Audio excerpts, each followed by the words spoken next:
So Ehven has Okay. Haezer, Simon 23. Ehven as a Simon 23. The prohibition of spilling seed needlessly, meaning semen, and means and the things that bring one to this. So there's the essential prohibition of spilling seed, and there's other things that are not allowed because they could bring somebody to such. Also, Aleph, subsection 1. It is prohibited to spill seed needlessly. And this sin is more, why do you say chomer is more Severe. Severe, that's the word, from all of the transgressions in the Torah. Therefore, therefore a person should not thresh inside and plant outside, meaning that he's having relations in a normal way, but before he's finished, he pulls out and The pull-out method is not kosher in Judaism. Exactly, that's exactly what it's talking about. And furthermore, and he should not marry a minor who is not able to have children, who's not fitting to have children. So, meaning we know that especially in past times, it was not at all unusual for when they would get married, 12, 13, 14, both boys, girls. I mean, which isn't so strange considering in some places average life expectancy was probably 42. Because they also give a lot of times the guy was 12, 13, 14. Yeah, no, I'm saying, but both by men and women. Yeah. But in either case, he should not marry and remember, even though nowadays the standard thing is to have a bas mitzvah at 12, it doesn't necessarily mean like it varies from Really could be earlier. the person it could be earlier, it could be. I sent with somebody recently an article. It's the most, I think, like it's the youngest recorded, like in modern scientific whatchamacallit pregnancy is in the 30s. 5-year-old girl who was sadly assaulted and carried the baby to term, gave birth to a child that survived. They both survived. They both went on to live a somewhat, longer, healthy life. Right, right. A reasonably healthy life, yeah.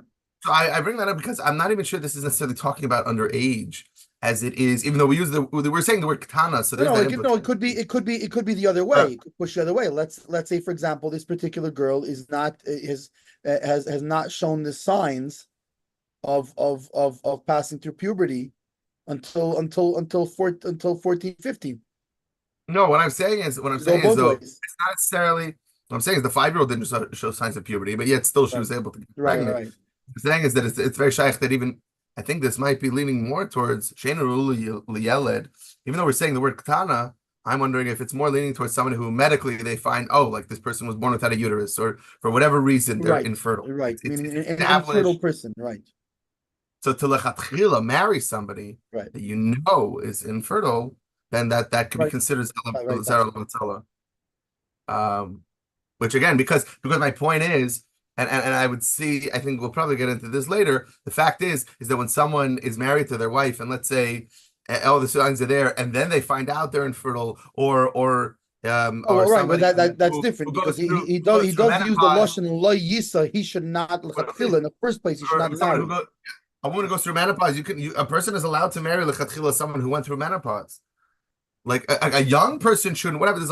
I think there's a whole balance. That we had. It's much early on over here in Rebbe and the law of having children. That's the whole balance of somebody who had kids or didn't have kids. Here, we're not even talking about that. We're saying just stop. Because there's two different elements. Right. There's at what point is there a problem that somebody can't have children for whatever for any reason. Right, and that affects the laws of that you have to have children, right? Of the mitzvah to have children. But let's say we're talking about somebody who already fulfilled their mitzvah to have children. So then there's a whole nother thing to look at as far as spilling seed needlessly at that point, what is considered. Right. I also bring up there Yeah. is a thing when it comes to pregnancy. It's not something that I think any place today would say to do, but I think there is an opinion that, let's say, when someone gets pregnant, to hold off, if I Right. remember correctly, And there's actually opinions because that it's. Al Pi Kabbalah, especially the other way, is because And as I it's say, I it's think because today every place says no because well, there's opinions that say it's actually helpful for the right. If pregnancy. you look, Not if sure you it's look being in helpful. the Alter Rebbe seems Not to sure go that being for way. the If you look in the marriage. Koditayra, you look in the Yeah. Koditayra, he talks about how the semen helps the The fetus or fetus. whatever, and Yeah. yeah. So.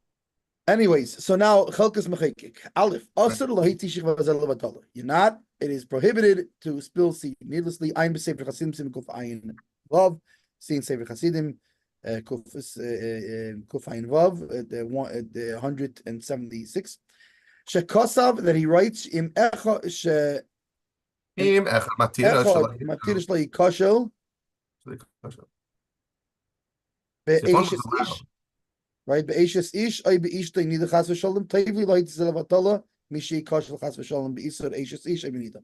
So he writes that if a person, if he's afraid, if a person is afraid that he's gonna trip up in the prohibitions of a married woman or his own wife in the time that she is impure, God forbid, better that he should spill seed needlessly than that he should trip up, God forbid, no seed. basically, I'm such a horny dude that I'm a sex Right. addict, and I might Well, not be able to or yeah, control myself. or even not. Let's say even it's just situational. Let's say he's in a let's say in a place and there's this very beautiful married woman whose husband's out of town and something I don't want to be so light and on. he what's it called? Which by the way is why the laws of yichud that we spoke about before is also so important. No, I would Right. say no, control yourself. Right. But when that's why I'm saying I bring up something like a sex addict with his passion, a sickness, the guy's a chayla, he can't control himself so much.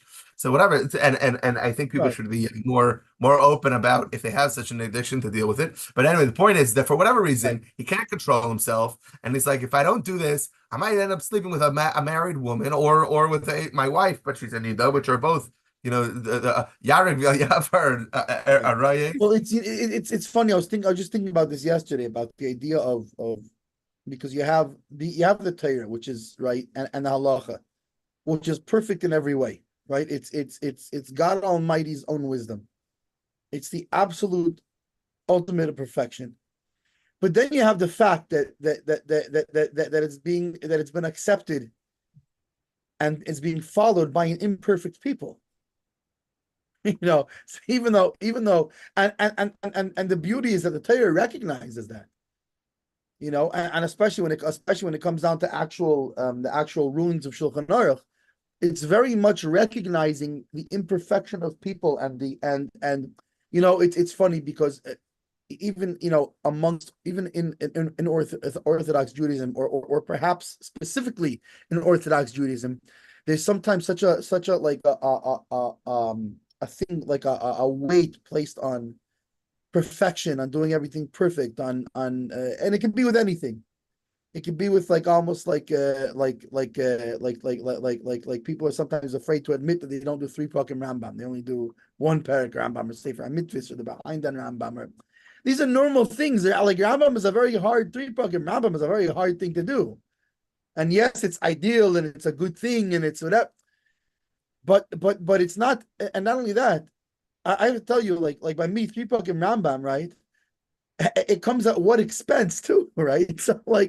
So there's something else that somebody's doing much better than me because I'm choosing to do that. And there's you know what I'm saying? It's not it's an we're an imperfect people by nature, we're human. And so and we find in many places where the Torah is very in its perfection is very conscious of our imperfection. Right, of the human experience, I like to Yeah. call it. Yeah. Yeah, I For mean, example, for example, and for example, just the opposite. Like usually you would think what's a religious concept? A religious concept me from me to be attracted to another man's wife. Me, I'm religious, right? No, the Torah recognizes just the opposite, and that's why there's all these laws. It recognizes we're human. With even a very holy person could have such a. So let me look at King David, for example. A very holy person could have such a thing. Right, And right. that's realistic. The Torah is about is about the world in reality.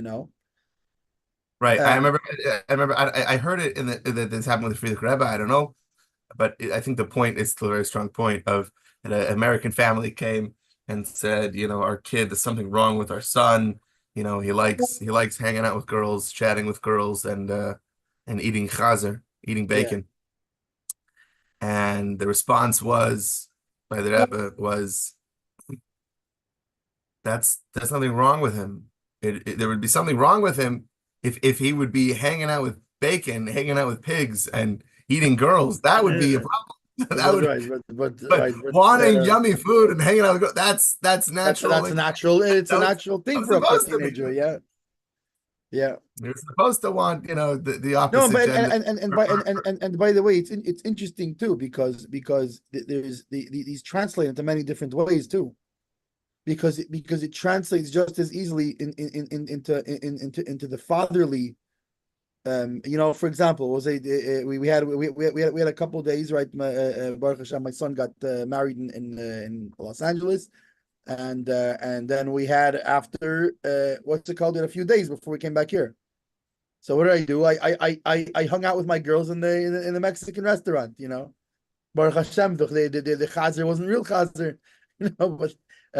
but this that's what I was doing. I was hanging out with girls. I was hanging out with my girls. This teenager doesn't have his girls yet to hang out with. He has to find other girls, Right, right. to hang out with. By the way, But I'll say I wanted to bring up one thing before we move on, just on this chalkus mechaykik, this approach.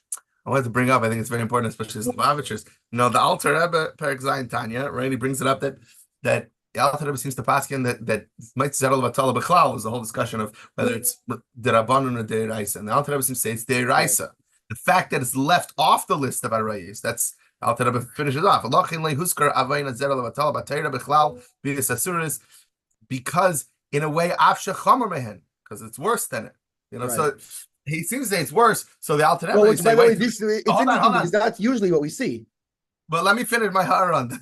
Yeah. Because you might say, hold on, so then maybe the Alter Rebbe would disagree and say no. Instead of, like, here we're saying, if the guy's saying, I might be with an Ashes Ish or an Ashes Ish they need the better, that I be might say Alavatala. But the Alter Rebbe maybe would say otherwise because it's worse.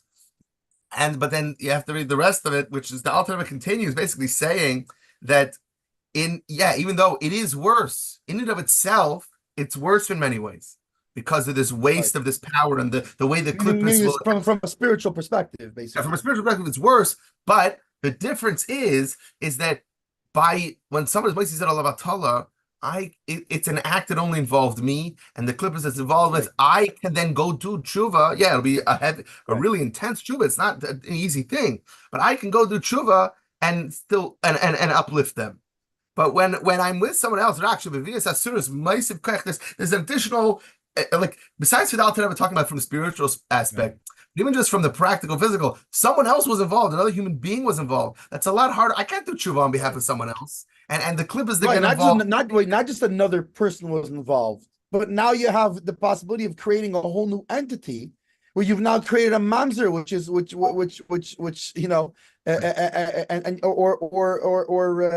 or alternatively, what's it called, a ben nida or a non-Jewish child out of Jewish seed. You've taken a physical thing has been created, which is not only that, it's mamish human, and it cannot be retracted. It cannot be So the physical thing, the fact that it leads to a physical act, but even if it doesn't, there's still this concept, even from a spiritual side, that there's also the feminine klippas that now have attached to this. The Yisoid, the Alter Rebbe goes on in Perek Zayin, to look up there if you want later. But the point is that, I think some people might be, well, what about what the Alter Rebbe says? That if you actually learn Perek Zayin, you'll see that it's not. The Alter Rebbe, I think, right. It could hold with both these things. Again, and this is like that Taisvis. I feel like this is like that Taisvis where when someone feels a certain such a strong pull to do an Avera, it's commenting on the Gemara.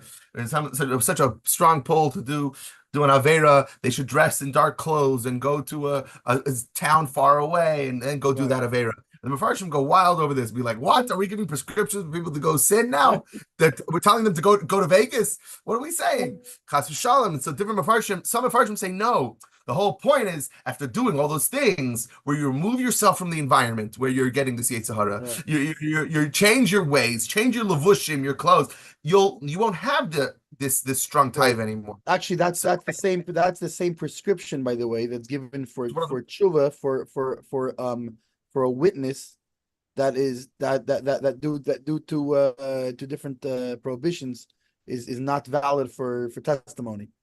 Is put on dark clothes and move himself out of the environment. Right, move them around, right. But that's what I'm saying is, but you have to trick the Yetzer Hara because I'm not stronger necessarily than the Yetzer Hara to full on say no, I'm not doing this. It's obviously I'm feeling overpowered. But so what happens? I'm with this other woman. Go to another room where I'm private. I'm telling you, Yetzer Hara, don't worry. We're just going to that other room to take care of this, to please ourselves. But then maybe by the time I'm in that other room and I'm by myself, I can be like, okay, maybe I don't have to do this at all. But this is a very practical thing in general because in general when remove yourself from the environment. The reality is that people don't always have the strength to overcome in their current environment. Whether it's these kind of things, whether it's eating kosher, living a Jewish lifestyle, not going to non-kosher restaurants, whatever it is, right? When a person is in a certain environment, right, that they naturally their friends are here, their friends don't understand this thing. You move to a place where it's a different. Now, obviously, it's different. When you have, say, a shliach in a certain place, because he creates his own environment.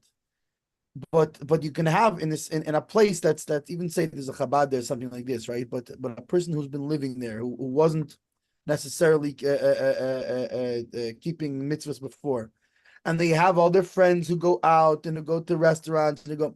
It's much harder because all of a sudden everybody and I actually know of cases of people that like this that moved, some to Pittsburgh, some from Pittsburgh, depending on because some the environment was Pittsburgh that they were, and for some it was somewhere else. And they moved here. Why? And they told me they moved here because they wanted to become more religious. They wanted to become more, keep Torah mitzvahs. And in the place where they were, their friends, what happened? You're not hanging out with us. And then there would be other cheshbonis to go to the restaurant but not eat. And they said, well, we wanted to live a kosher lifestyle. So they moved to an environment where they're introducing themselves as we're, or on whether we're on our path to Yiddishkeit, and the whole surrounding is one of Yiddishkeit, and so it's people just the other way around who are encouraging that lifestyle rather than discouraging it. So we see that as a practical sense, the surrounding you're in is very, very important. Yeah, it's funny you reminded me. I'll just finish with this, but it just reminded me of something that I always use as a mashal for this. A friend of mine who is a kid who grew up in the South and in a small Orthodox Jewish community, brilliant kid. He had a free ride to big universities, UC Berkeley or a very big university in New York, very Jewish from area, and he chose UC Berkeley over this big university in New York because he said in that university in New York, it's gonna be a bunch of frum Yidden. It'll be very easy to keep my Yiddishkeit. In Berkeley, technically, there's kosher food available. There's minyanim 3 times a day. And there's places for me to go Shabbos, but I'll have to fight for my Yiddishkeit. Me wearing my yarmulke and tzitzis on campus is going to be, and I need that. To keep my Yiddishkeit strong, I need to be fighting for it. He just knew himself, and that's not the same by everybody. I remember hearing that and be like, right, brilliant. For some people, it's just the opposite. Other people, no, quite the opposite. Yeah, they need the full environment. So some people, and I've seen the same way, some people who become more frum or more chassidish, whatever, they want to go to Crown Heights, and I'm thinking, you should not go to Crown Heights because there's too much and there's too many different types of people. You could get lost and end up spending time with the wrong kind of crowds and the wrong kind of environments. What you need is the place where by the Chabad house or whatever, where you're A fighting small, for like where unity. you have right, almost like a small town sort of thing, but everybody has it, but it's the same You're environment. choosing it every day Right. versus, I don't need to choose it because it's chosen for me. The whole community, everything around me is. So yeah, we always have to know what our things are. But anyway, so sorry. Back to the Right. Whereas chasm. as opposed to you go somewhere and say, wait, why can't I go in there? Those girls are wearing yarmulkes, like Right, right. It's the different Anyway, place. so back into so he says Rak is ana arba'im. So better he should spill seed needlessly. Rak is ana arba'im yain b'miakayitz, but he should and instead he should just meaning do his prohibition and then do tshuva by fasting 40 days in the summer.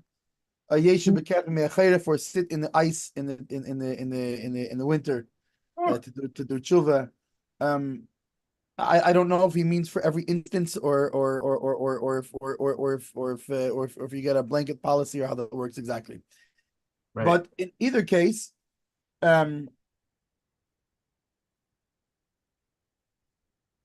let's go to the Beis Shmuel on the same thing because he expands on it a little bit. Kotsav Chag Mechek B'Shem Sefer Chasidim in Misyaresh Al Yikoshel Be'Ishasisha B'Nidach Chas V'Shalom Tev L'Eitzis L'Avatola Akisan B'Im B'Mekayt Yesh B'Keb Me'Acheriv. So he says he basically just brought the Chag Mechek word for word, and they Lefizeh according to this Mashikosav B'Zayar, what it writes in Zayar, the Kan the Oven Meitzi Shiva Zerach Hamikol Avedis. That here that the sin of spilling seed needlessly is more not stringent. What's the word again you said? Severe. Severe than all the avedis lav davka, not necessarily. Why not necessarily? Because here you're obviously according to that. Now, by the way, again, first of all, I just want to repeat the disclaimer here that this podcast is not designed for people to paskin their own halacha. It's not even designed for us to paskin their halacha, to make rulings. This is informational purposes, and there's more even on this page we're covering this and this. There's also all this, and there's also a bunch of other stuff, and there's what the actual thing is. And especially in such a thing, what he's saying here is a certain thing from Sefer Chassidim. Lav Dafka is he passing that way, and B, what exactly does that mean? To what degree, if he's worried? What's the term we use? Ask your LOC, right? It's LOR. Local Orthodox LOR, local Orthodox rabbi. Right. Yeah. So anyway, so in such cases, two things. First of all, it's the fact that he's talking about this openly in the Chag Beis Shmuel is somebody who does have such a problem. Don't be afraid to bring it up. Your local Orthodox rabbi has learned this, and he's familiar with these laws. And one way or the other can help navigate this thing. But one of the biggest problems is that people are afraid to bring such a thing up. They're embarrassed to bring such a thing up. These are human things. These are things that the local Orthodox rabbi, if he can't deal with it, then he can refer you to an LOR that can deal with it, whatever it is. But in either case, this is the job of the LOR, is to deal with such things. These are regular human things. And they're not, it's a very funny thing that unfortunately sometimes, not even in the Orthodox community, but sometimes, especially in the Orthodox community, there tends to be this thing to not want to appear to be a non-whole person or something like this, to a damaged person. I would highly recommend. The Torah way is we are people. We have faults and we have challenges, and the Torah understands our challenges, and our job is to be. I mean, I don't mean be open like on your TikTok to tell everybody you have this challenge, but in other words, to go and we're supposed to try to deal with this in the best way possible. I will say, it also sound like a plug because it is, but it's also a real thing. Highly recommend reading my brother's book, Be Like the Moon. He has a chapter on this. And the truth is, actually, he's gotten rejected from certain jobs that he's really wanted because he named the chapter. First of all, because Bichlal that he wrote about this subject openly and very raw. It's a biographical book, Bichlal. But also that he titled the chapter "Masturbation Madness," and some people felt that's too far. But on the other side, Going too far, right? I have other friends and family and a certain rabbanim who have highly recommended it. One such brother-in-law, Rabbi Tzvi Bassman, Menahel of Kollel Rabbanos and Kollel Eretz, who openly said, "I recommend every mechanech and every parent should read this because." He brings out that whole point of when he was struggling as a bacher in yeshiva and how he felt ashamed to even ask and how he tried to hint at it to his mashpia and the whole thing and I saw this happen also where I remember once talking to a bacher who it was like his jaw dropped and I remember saying to him, and I remember this is something I've said many times now, is like, you know how it says by Yaakov Avinu that Reuven, it's a whole Rashi has a comment that it's a chiddush that Reuven was his first Maitzi Zera. Like that was the first drop, meaning that was a chiddush, meaning right. And that's what Yaakov, you expect what you think I'm Yaakov Avinu? Right, you would think, right. Right. And I'm not saying it's impossible. That's the other side also. I'm not saying it's impossible. Everybody should strive for it. I'm saying is also you see how many letters from the Rebbe, where this is part of the human experience, and it's not like, oh, well, I did that, so now, okay, I'm never going to be a Chassidus Bacher. Obviously, I can never be whatever. So it's garbage. Right. And it's such a dangerous thing the Yetzer Hara can latch on to and really schlep us down. I mean, not just that. Whether it's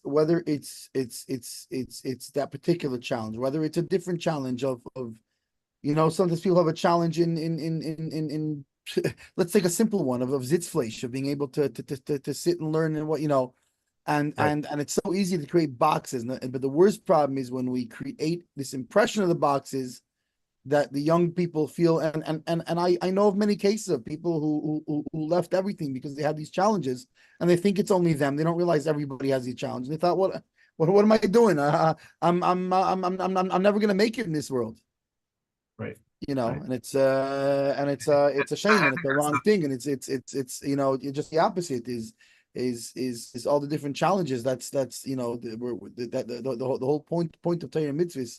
Is not that it creates more challenges. It's the way around it. It helps us around challenges to be the best possible Jew that we can be personally, and so things that are gonna come up in my life. How can I uplift them and be mivarer and stop it? Okay, yeah. Exactly. But in either case, when like you were saying before, when people say straight out, oh, it's such a bad, it's better to go, to go have relations with the non-Jewish woman than to. So anyway, over here he clearly says no, not so simple. You're having a challenge. Go talk to what's it called? For example, I know of a case of it was like a buff who was already not necessarily that older, but in the 20 years old range, right? So on the younger end of what people usually get married, right. And who had this very challenge, and he went and thank God he went to his mashpia, and he actually was there, and thank God he had a mashpia, he had a mentor that was open and able to discuss these things and all, and he told him maybe it's time you get married. And really, he didn't think, because everybody, all of his classmates, this, not, and the other, they were going to go on shliach still. They had another year in 770 still. What's it called? Maybe you get married. And Taka, he got married fairly young. And Baruch Hashem, he happily tells me he hasn't had that challenge anymore after that. And he got married. That's what he, so, but he would not necessarily have thought to go that direction because nobody else was at his age. And so his mashpia told him, listen, but for you, so if you're having these, it's It's your body telling you the Abishah needs you to be married already. That's what the other people will do what they do. They're in a different situation than you. It's not their time yet. For you, it's your time already. So anyway, Veloy Yisak Tana, says the Chalkes Mechekik, and he should not marry a minor. Nira. So it would seem to me Kol Shekain. So here's like you were saying before. So neither the Mikol Shekain, it would seem that even more so, Akara Uzakena, a barren woman or an old woman who has ceased to be childbearing. Ulirabusa Nokat Katana. And to be inclusive of all those things, he said a minor. Meaning that this is that the younger girl is the less problem than the girl who has ceased to be childbearing or who never was able to be childbearing. Why? Even though she will, in other words, if back in the 1850s they proposed a marriage between this boy and this girl. He's already an older bacher of 14, 15. Right, and he's already way past. All of his classmates already got married last year,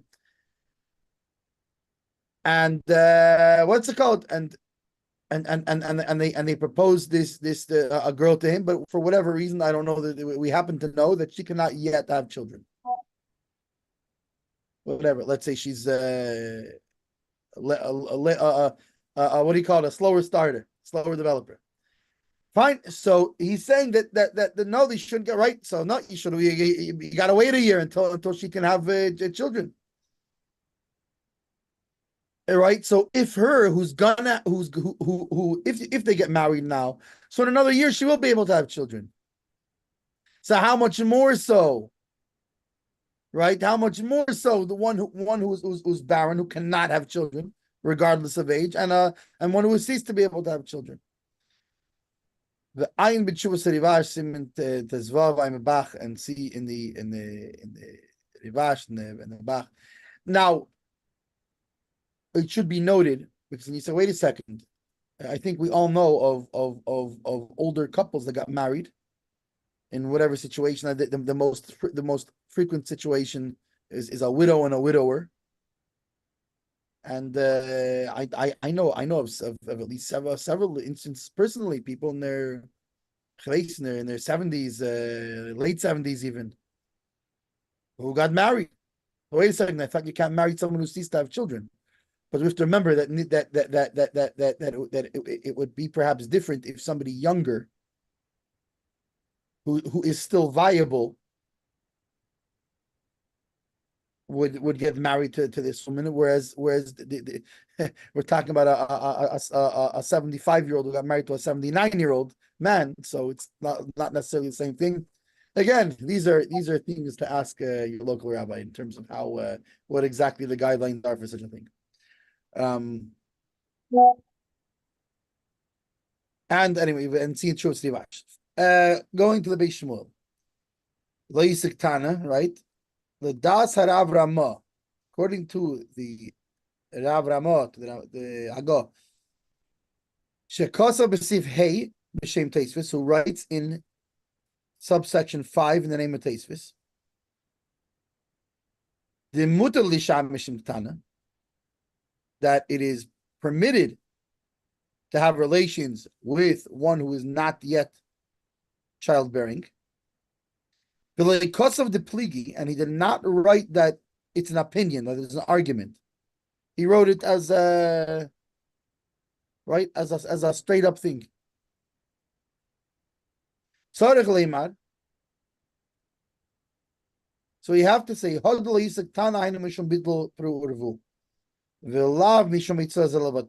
that what he's talking about, that this particular thing is, we're mixing two subjects here.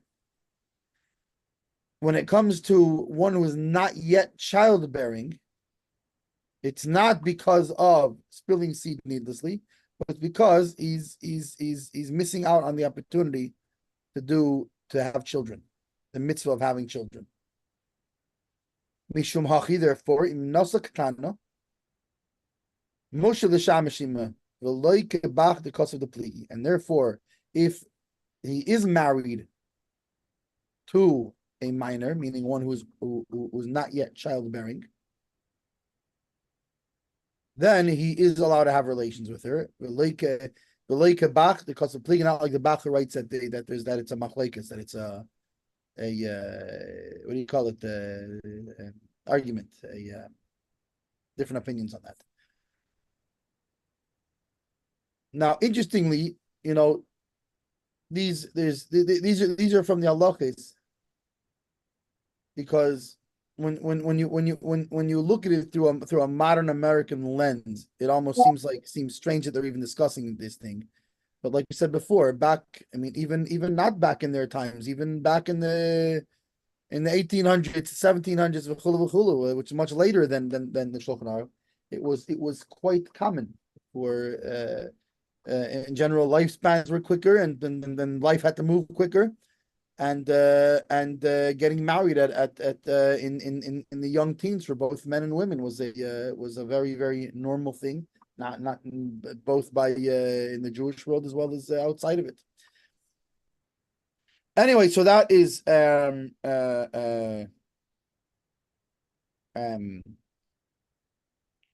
subsection 1. Now we move over to section 2, subsection 2.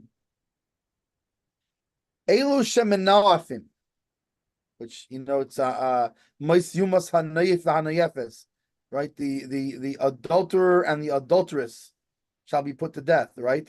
That's from the Torah. What back in the times there was a based in. If a man and had relations with the Ashes Ish, with another man's wife, right? It says Mois Yumas. I mean, obviously it's certain pre-qualifications for what's required to put them to death, but Mois Yumas Hanei Vanayafis. So it's interesting that he uses this term here. He says Elu shemenafim beyod, those that commit adultery with their hand, umaitzim shichva zera, and they spill seed needlessly.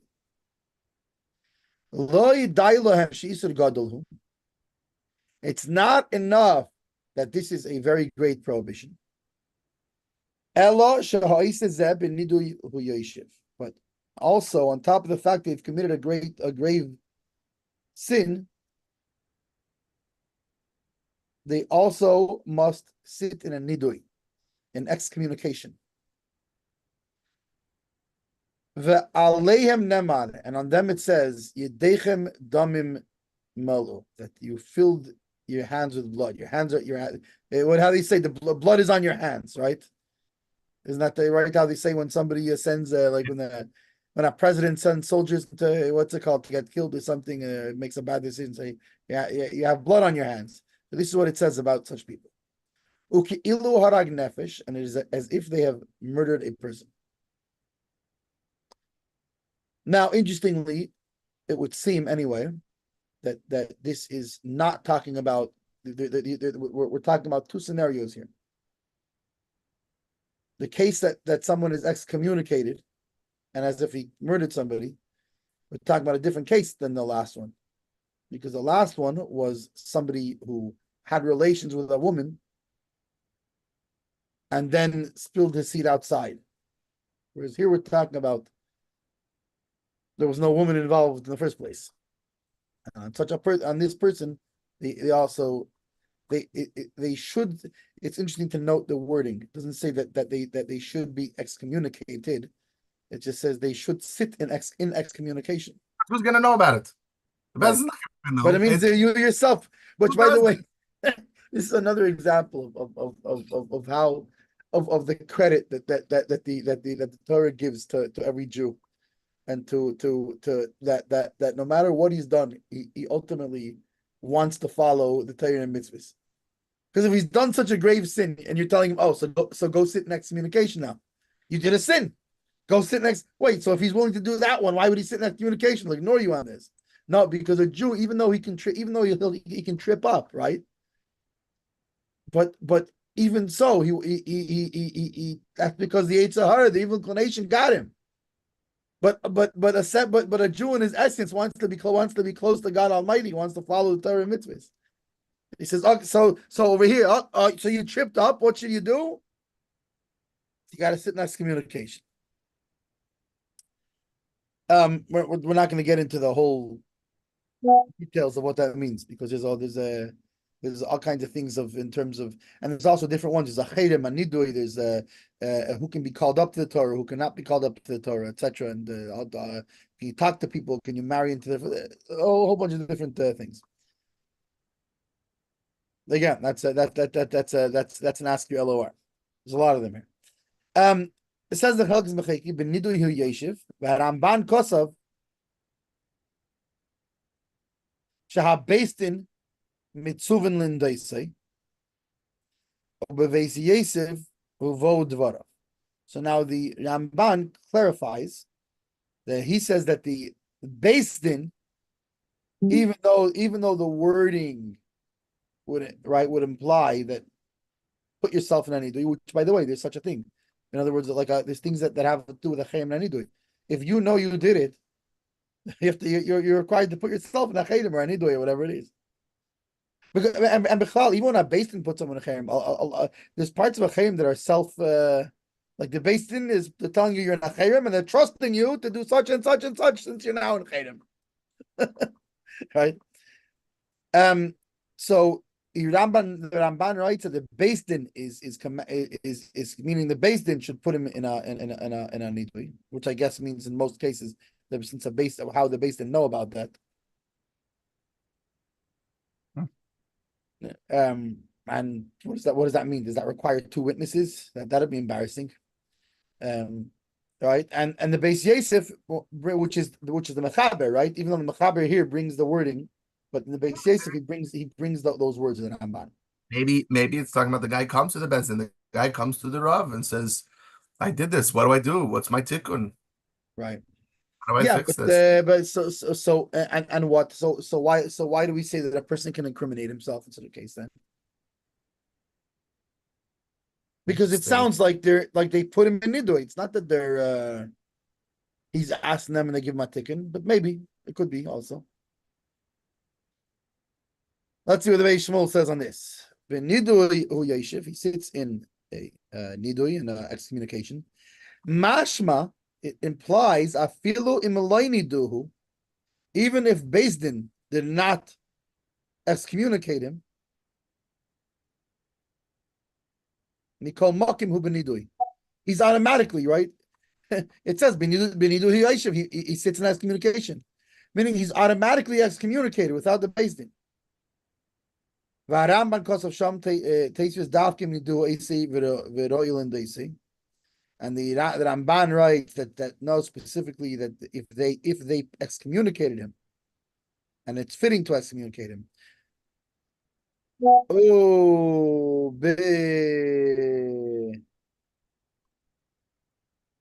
who's that? The Shin Samach. Just Gemara, no Shas. No, because then usually you would say Kedushin or something or this, that, and the other. I think it might be a Tarash Davis for We'll say for one of the Peskim or something. And I'm gonna look it up.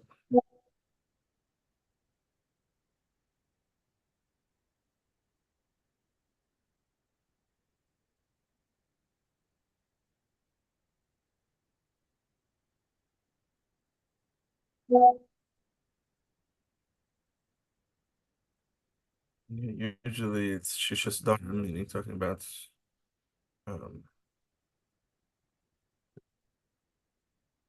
Mishnah or Gemara.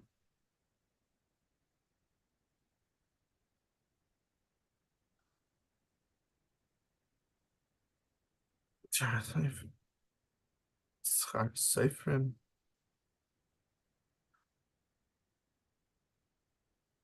Isn't there a Sheila Seifrim also, or something like that?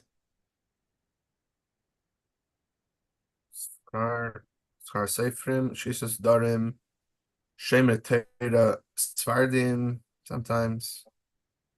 What else?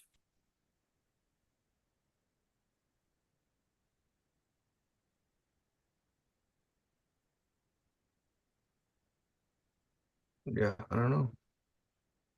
Anyway, so we'll have to find out later who says this. But Issa, he writes, somebody who gets himself hard intentionally should be excommunicated. And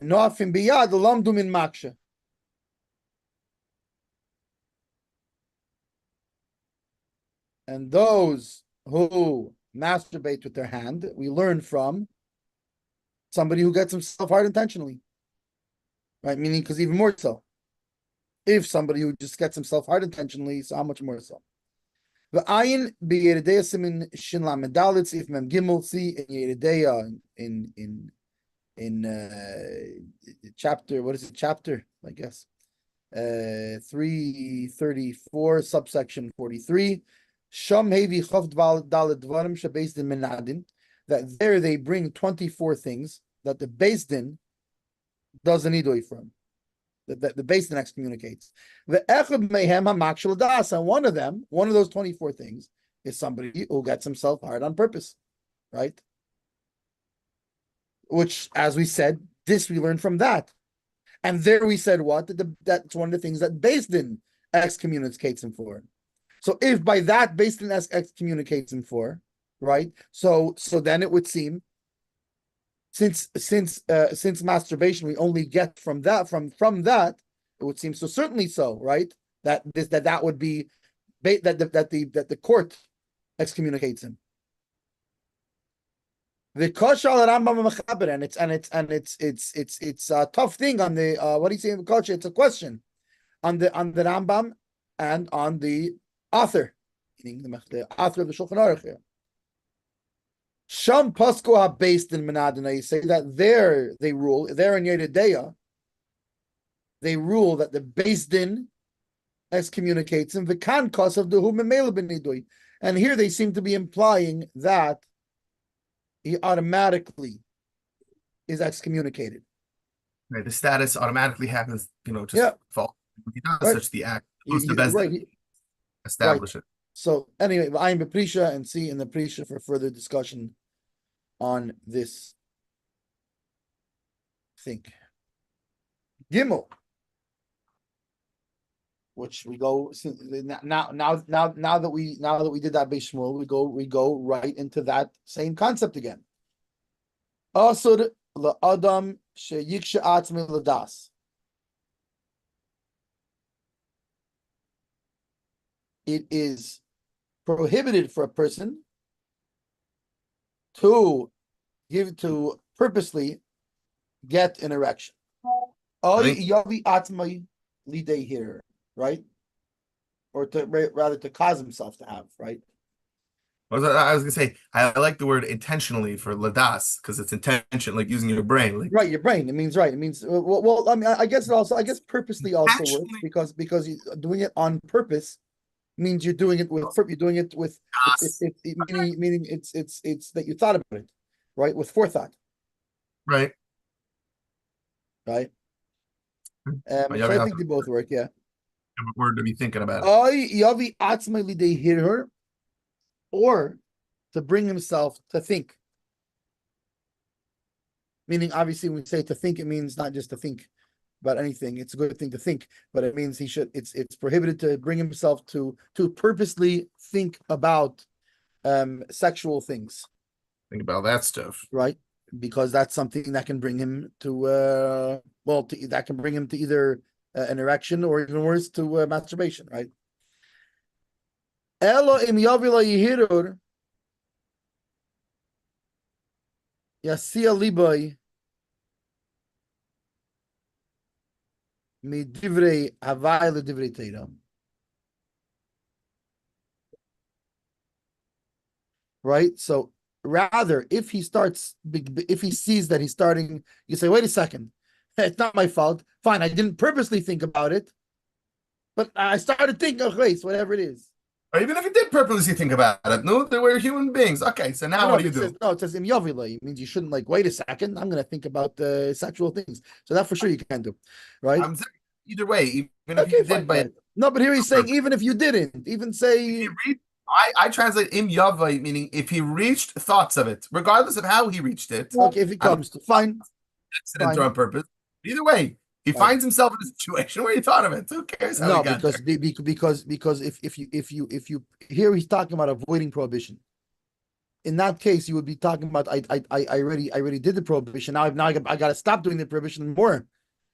Here he's talking about you can avoid it completely because, for example, if it comes to you and you didn't purposely think about it, and you cut the thought off, you didn't do any prohibition because you even though the thought right with this is then Tanya speaks about this a lot about Right. even though like us regular people we right because that's what talks about what do you mean but us regular like by regular people a thought can come in your mind.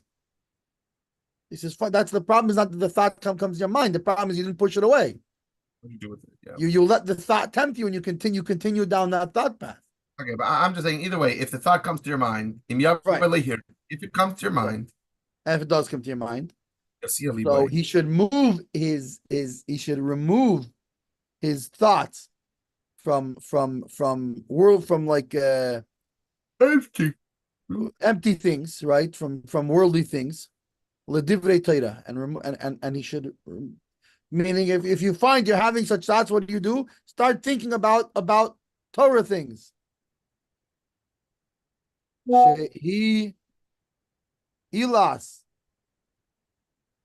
a havim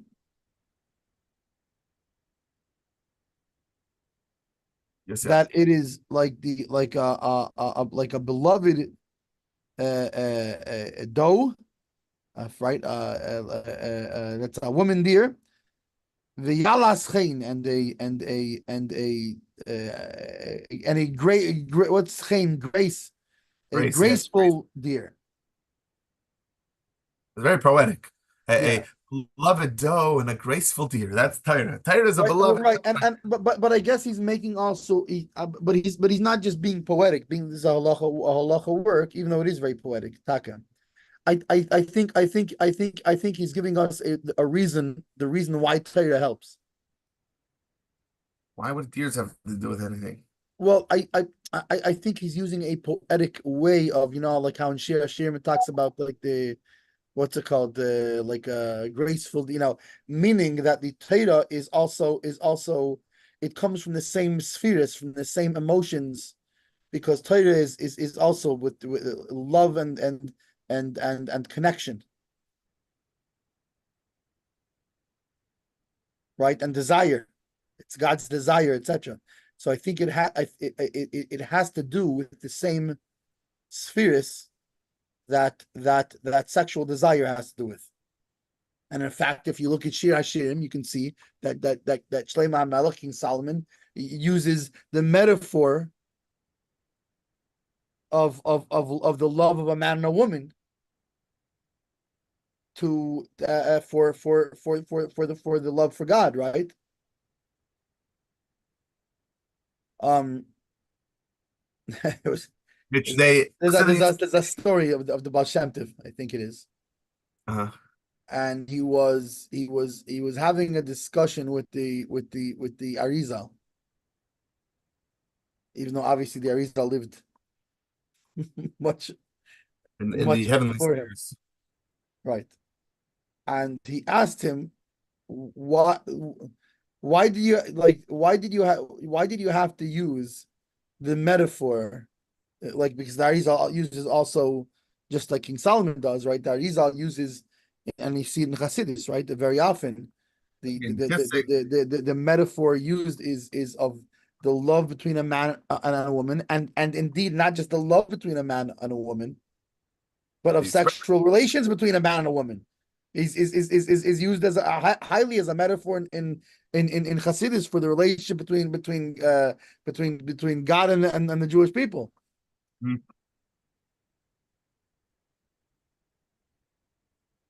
When a man loves a woman. Which, as an aside, I had a friend who like he passed away already, but he liked to put things in their like I don't know. I don't know if basest form is the word to use, but he was he had a very frank way of speaking, Hmm. and a totally unfiltered thing. Now he used a different language than I'm going to use, but I mentioned to him that story from the Baal Shem Tov and the Arizal, which I didn't finish yet. But I told him the fact that Hasidus uses the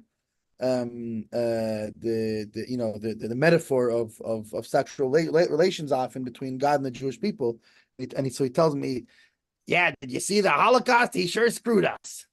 That was his. That was his. He didn't use that word. He used something else. But anyways, that was his version. That was his reaction to the story. But anyways, so the possibly foreseeing what this guy would comment, the Baal Shem Tov asked the Arizal, like, why did you use this metaphor so much? Like, what, you couldn't find a more tznius, a more, how do you say tznius, a more A more refined, refined, modest. right, less promiscuous sort of metaphor. So to which the Ari responded, and by the way, I may be getting wrong who it was and who was. I believe that's who it was, Hashem and Ari. So to which the Ari responded by handing him his quill and saying, like, no, you can find a better one, right? Meaning that's Well, so it's in our interesting. human world. I was going to comment. It's funny you say that because I was going to comment that Chassidim used to say in later generations, Chassidim would say that if the relationship between a Rebbe and a Chassid had existed in Shlomo HaMelech's times, he would have used Oh, that so much. that's a different story. I'm just saying, That's a it's different very. story. Is that I think it was about Shem Tov, was the Achia Shiloni, and Achia Shiloni said like the between a man or somebody, I forget it was, and that was the comment, was exactly that, was Chassid. you can tell he wasn't a chassid. Why? Because if he was a chassid, he would have said between an Rebbe and a chassid. Well, I'm sure he was a Chassid. He just didn't have. The people aren't going to understand it. What Sure, are they're you not gonna doing? know what he's talking about. Bound by the Right. technology of your time. You know what do you Yeah. want? Yeah, So yeah. yeah, but jokes aside, and even interesting and stories, Hasidic stories aside, the fact is that it's not just a metaphor, but it's more than just what we usually think is a metaphor, because it is the same thing on the upper levels, and that's why, and the truth is, even down here, right, down on our world, sexual relations can be the lowest thing or the highest thing, depending on the context and the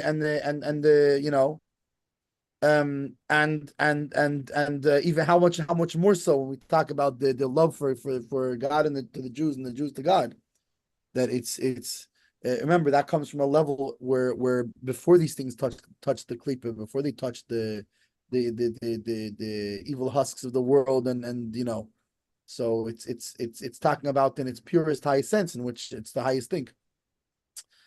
Anyway, so this is what we say a person should do, right? Lefikach. Therefore, now he's continuing. It is not that's sort of like a period over there. Yalas, right? So what should he do? Think of Torah. Furthermore, right? Lefikach. Therefore, meaning he's now connecting back to the fact that you should not intentionally get an erection, and you should not think about such things. Therefore, also l'adam lishan al arpa, a person should not sleep on his back, upon of l'maylo, and with his face facing up. Ad sheyitama'at, or sheyatama'at, kedei shelo yavei lidei kishui. But rather, he should turn himself right onto his side, lean to the side. Why? Because lying on one's back leads to an erection.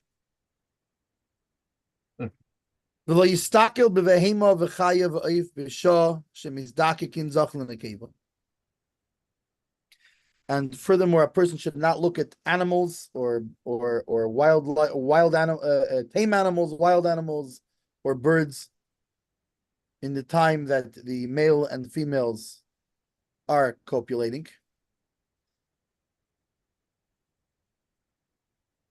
However, umutar le marvi'ei behema v'hachnis kimichel b'shifreres. However, it is permitted to somebody who works with animals. He's a, what do they call it, an animal husbander or something?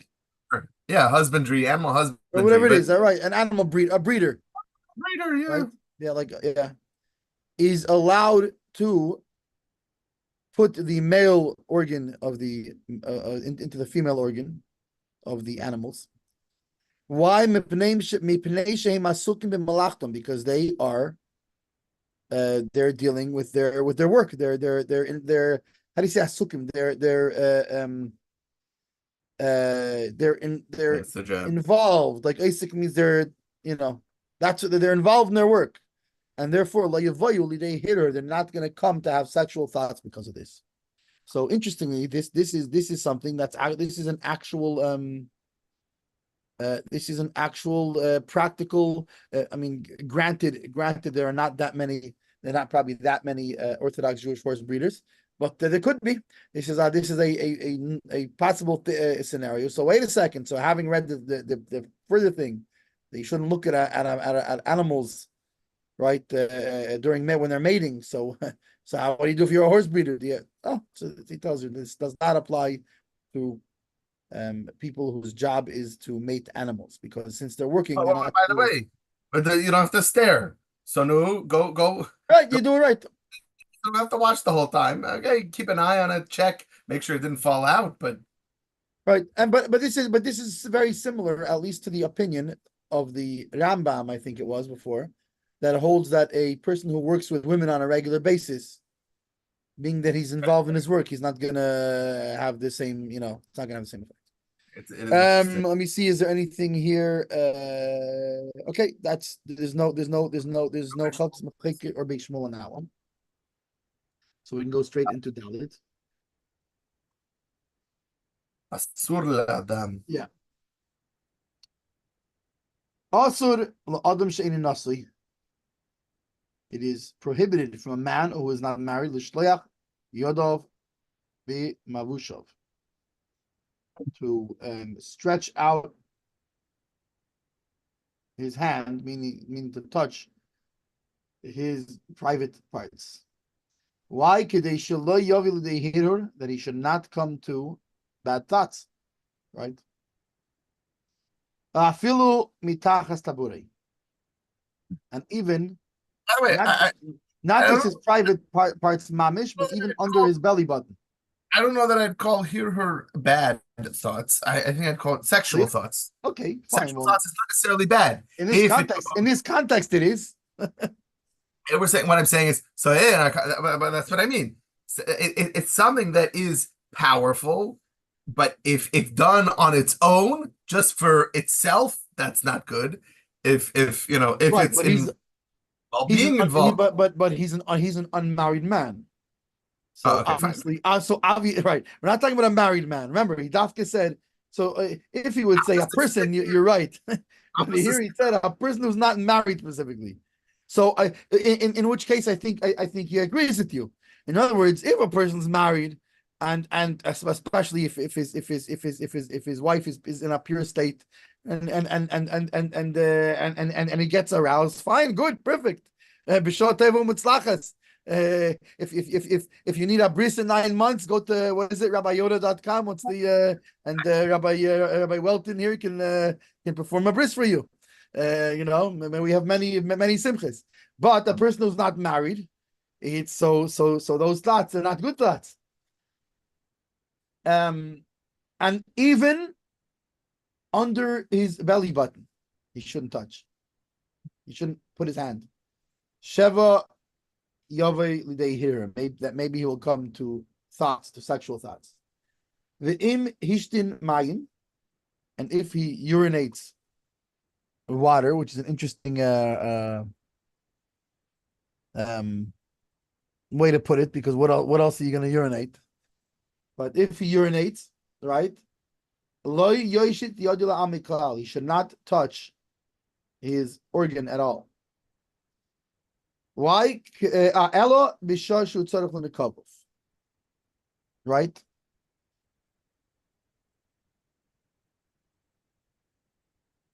Oh, wait, where am I holding? Oh, no, sorry. I skipped something.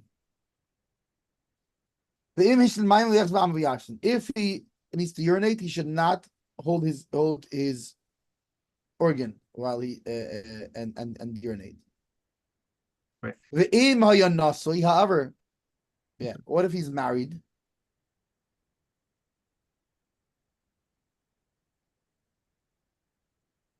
Mutter, then he's allowed. Right? If he's married, he's allowed to. Why? Because like we said before. And like we said even earlier before, not in a different when we were talking about the other things about yichud, right?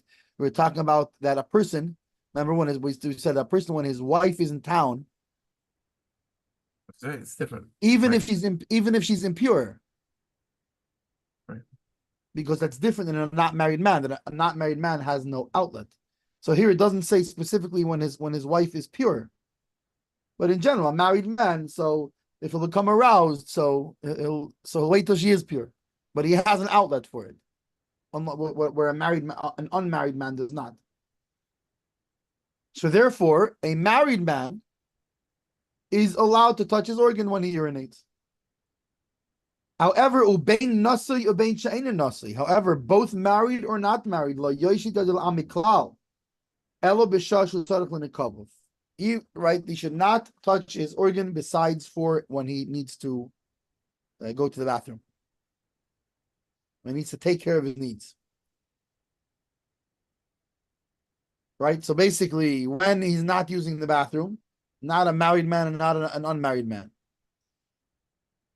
When using the bathroom, a married man can, and a non-married man not.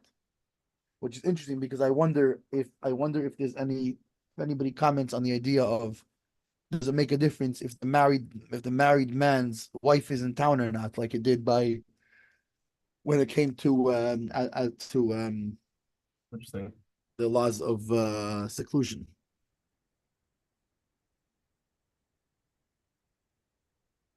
Oh, wait, actually he does say that. Beis Shmuel Dalit. If he's married, mashma, it implies afilu ein ishta imei moter. Well, That doesn't necessarily count. right. It means even if his wife is not with him. Why? Because you think that it means, his wife is in the next room, and therefore if he becomes aroused, right? But no, it means because he has he. Wow, In other words, a person who's married is less likely to sin, because fine. So let's say not this moment, he's at work or whatever, he uses the bathroom at work, but he knows his wife is at home. He has an outlet. He's less likely to sin in this way because he has an outlet for this natural need, his natural desire. Right. Hey.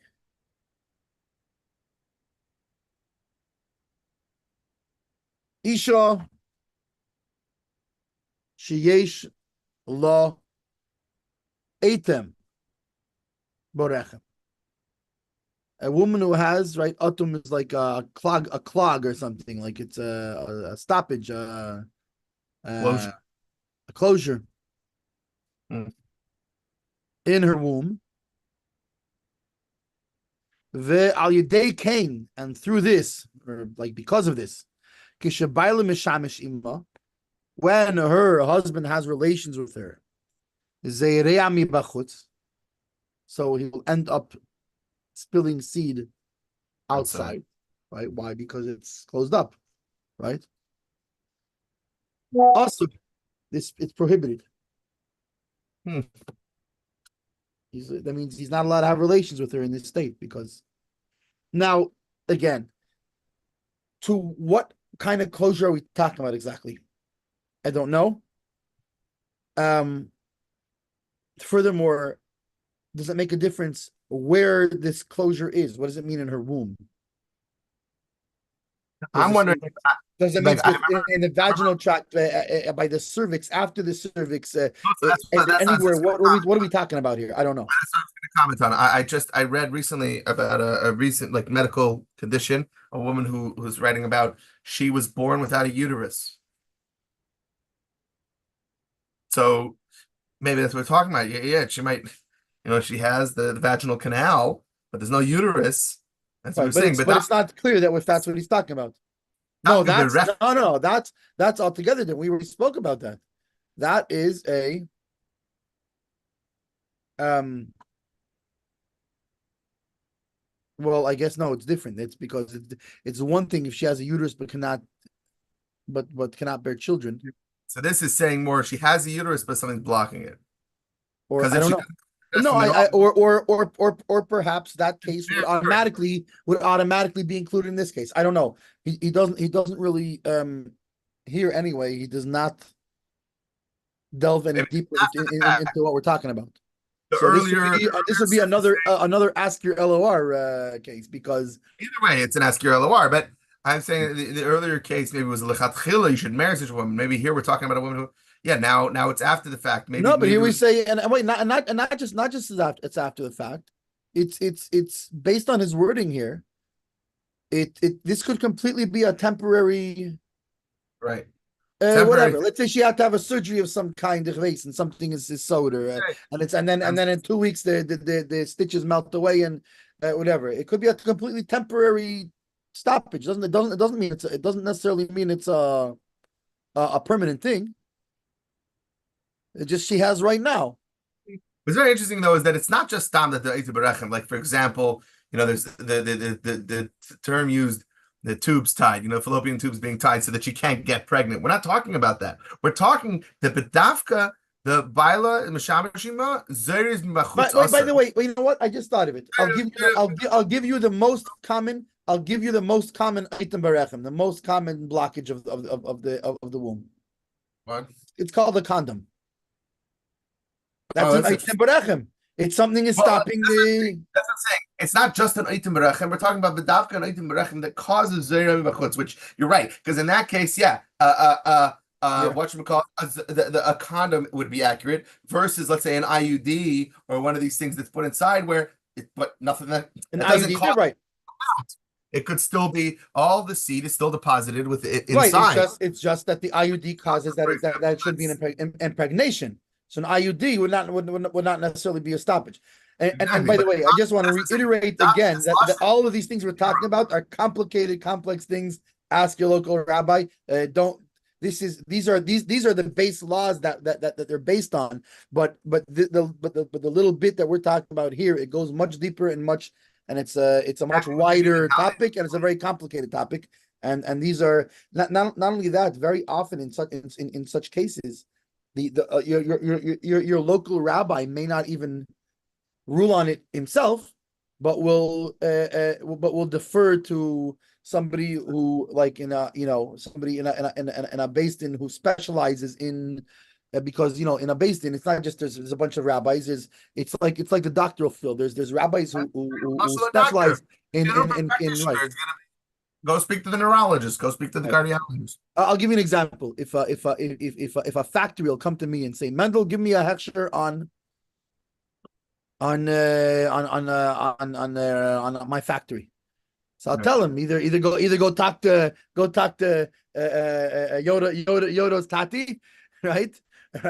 Or go talk to my uncle or my uncle or Rabbi Markel or whatever it is. It was interesting because I was in Pittsburgh. You don't find it that much, but I was in Encino. I was in the kosher pizza shop. Right. I was going to say that pizza shop. And I see a sign on the wall. What's it called? They said, "Oh, it's my uncle's ashgacha." So I don't know if there's any other places that have it. There was a guy standing next to me who overheard it. He looked at me, and goes, "You trust him?" He's your uncle. What does that have to do with it? You trust him? I said, "Yeah, I trust him." So, anyway, but it's right. So that's at the same time when it comes to things involving IUDs and condoms and all whatever other forms of pills and this and that. This is a specific area. When it comes to when it comes to when can you pull the plug? There are and which I had the well, I guess you could say the misfortune and the fortune to be involved in. The misfortune because it's a very sad thing to be involved in. At the same time, it's also in a sad way a very beautiful thing to be involved in, because you're dealing with sort of the most sensitive aspects, both for the actual Right, being able that patient as well as for their family. And so be able to so help I, that. so I was involved actually more than once in this thing. I was involved more than once in this thing of and there was I believe it was one of the Feinsteins, the David Feinstein, maybe whatever it was, but who why because our local Rav was not was is not he's not a medical. I mean, he was involved also. right?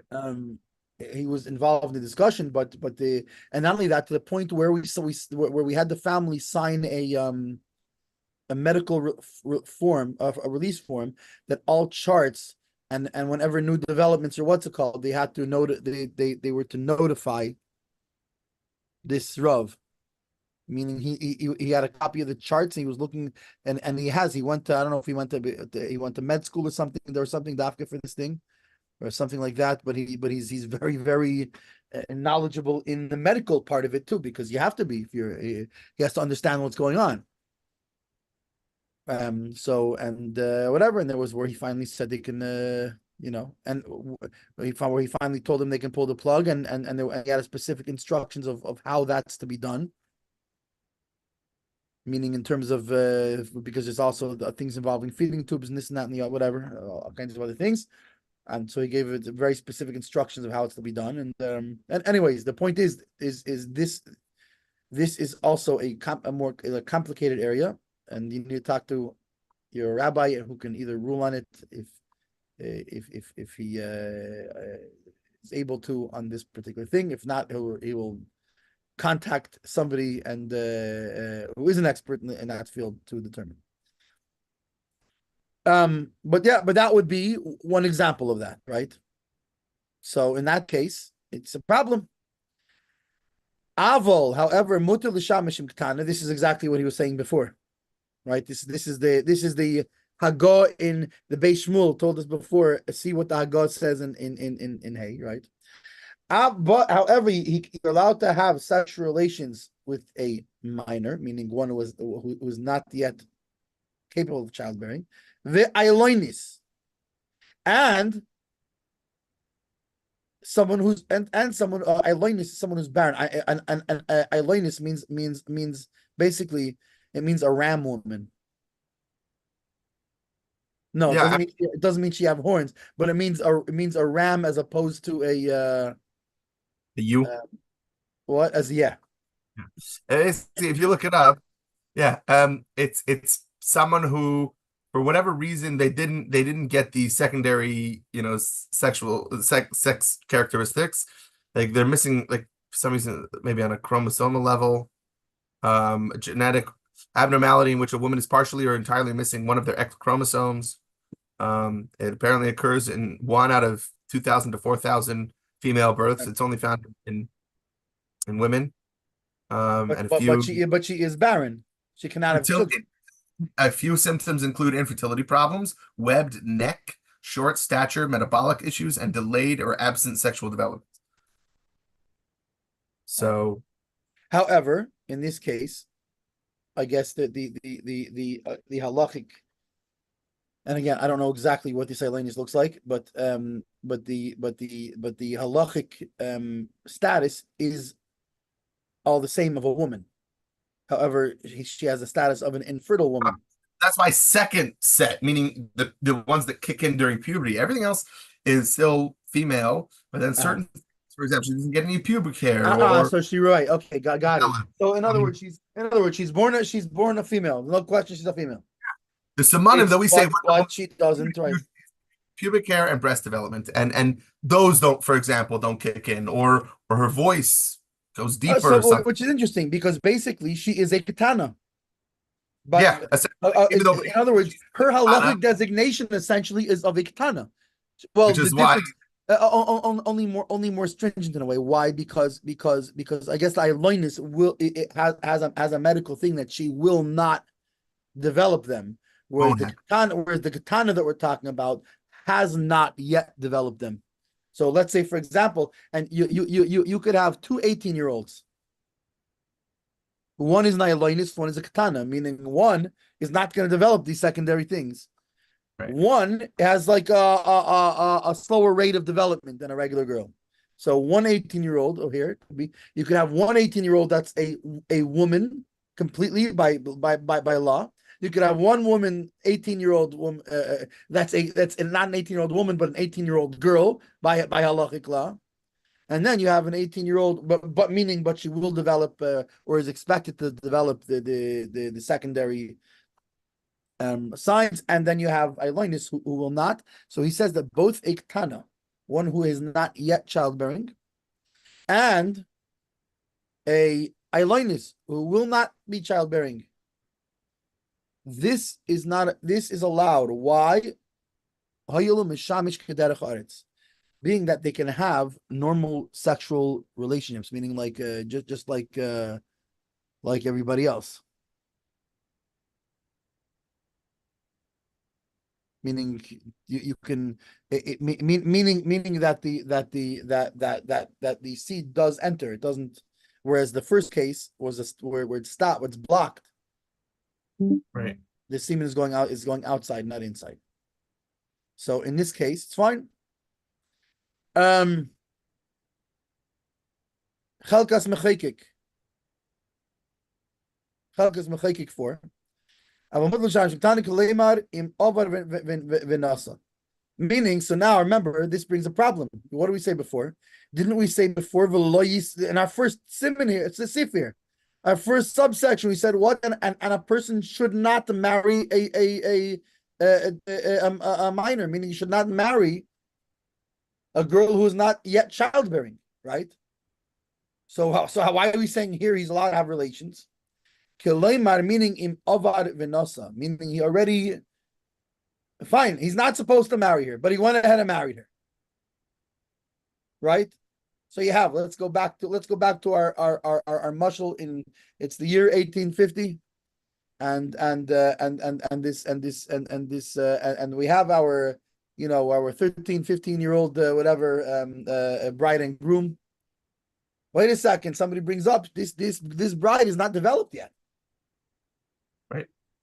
Right. So in this case, they already got.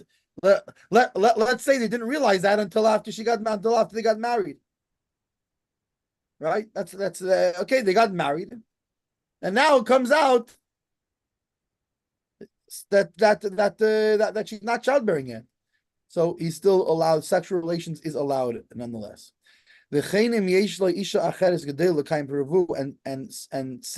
Or also, because remember the problem with the katana and this and that was we said it was not just a problem. It's not a problem. Remember that was the Beis Shmuel brought later. He said, one is we're talking about the problem of spilling seed. When we were talking about relations with these other people, right? With a katana, etc. That we were talking about as far as because he's not fulfilling his the mitzvah of having children, and she can't have children yet, or in the case of someone older that can no longer have children, right? So he says so too if he has another wife, which obviously today we don't do, but back in the times of the Shulchan Aruch or whatever, or before that if he has another wife that is childbearing, then he doesn't have that problem of right, because he's passing over the mitzvah of having children. And just like the Rivash writes about an older woman, meaning a woman who's already postmenopausal, she cannot have children anymore, right? So in this case, you can't marry her. Right. Again, talk to your local rabbi as far as if you're looking into a specific woman, but but by an older woman, first of all, like you said, if you already married her, right? So here's the question: every man and Mir Hashem should have a long and happy marriage. Eventually, his wife's going to be a zakena. She's going to be past childbearing age. Okay, but he's already married her, and relations he can have because we said it's derech oretz. It's the regular way of the land. It's the normal relations.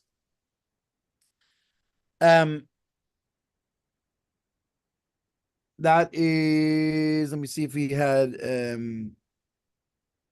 okay, so that is hey. Okay, so we're up to Vav. And I think yeah, and Vav is a little bit longer and it has a couple of things. So we're up to Vav. And yeah, and we're actually, which by the way, Vav will be the Vav and Zion is the last two Seifim. And then we jump to we skip Chaf Hey, and we jump to Chaf Vav, which is the halachas of Kiddushin, of the laws of betrothal, and what is required for that.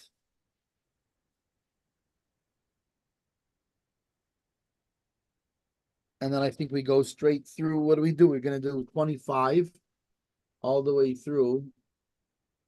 We'll look it up. But here, let me stop the broadcast as the next year is getting into